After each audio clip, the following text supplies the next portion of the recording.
నమస్తే న్యూస్ 24 తెలుగుకి స్వాగతం. వార్తలోని ముఖ్యాంశాలు ఇప్పుడు చూద్దాం. టీపీసీసీ రాష్ట్ర ప్రధాన కార్యదర్శి కుత్బుల్లాపూర్ కాంగ్రెస్ నాయకులు, SPR global school chairman, SPR charitable trust founder and chairman Sontireddy Punnareddy చేతుల మీదుగా న్యూస్ 24 తెలుగు క్యాలెండర్ ఆవిష్కరించారు. ఈ సందర్భంగా న్యూస్ 24 తెలుగు ఛానల్ మరియు పేపర్ యాజమాన్యానికి ఆయన శుభాకాంక్షలు తెలిపారు.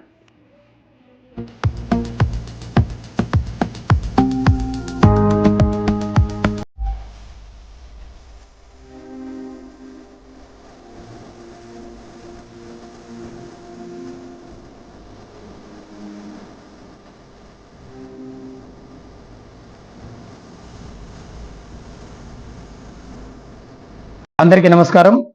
ముందుగా సంక్రాంతి శుభాకాంక్షలు. ప్రతి సంవత్సరం మనం సంక్రాంతి పండుగని అంగరంగ వైభవంగా చేసుకుంటూ ఉంటాం. అదేవిధంగా ఈరోజు మనం సంక్రాంతి అనగానే గుర్తొచ్చేది కోళ్ల పందాలు, అదేవిధంగా ముగ్గుల పోటీల కాంపిటీషన్ జరుగుతూ ఉంటాయి.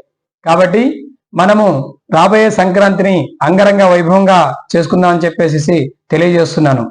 అదేవిధంగా శ్రీ ఎస్పీఆర్ గ్లోబల్ స్కూల్లో వసంతి పంచమిని పురస్కరించుకొని మన అడ్మిషన్ ఫీ ఏదైతే ఉందో అది 0 ఇస్తున్నాము. కాబట్టి ప్రతి ఒక్కళ్ళు ఈ అవకాశాన్ని ఉపయోగించుకొని రేపు వసంతి పంచమి రోజున ఇక్కడ అక్షరాభ్యాసం కూడా జరుగుతూ ఉంటుంది. వేద పండితులతో అక్షరాభ్యాసం చేస్తూ ఉంటాం. కాబట్టి మీరందరూ కూడా ఎవరైతే అక్షరాభ్యాసం చేయించుకోవాలి, బాసర వెళ్ళడానికి టైం దొరకని ప్రతి ఒక్కళ్ళు కూడా మన ఎస్పీఆర్ గ్లోబల్ స్కూల్ దగ్గరికి వచ్చి అక్షరాభ్యాసం చేయించుకోవడం, అదేవిధంగా ఆ రోజు అడ్మిషన్స్ కూడా ఫ్రీగా ఉంటుంది. కాబట్టి అడ్మిషన్ ఫీజు కూడా ఆ అవకాశాన్ని కూడా సద్వినియోగం చేసుకోవాల్సిందిగా కోరుకుంటున్నాను. ఇట్లు మీ సొంటిరెడ్డి పున్నారెడ్డి.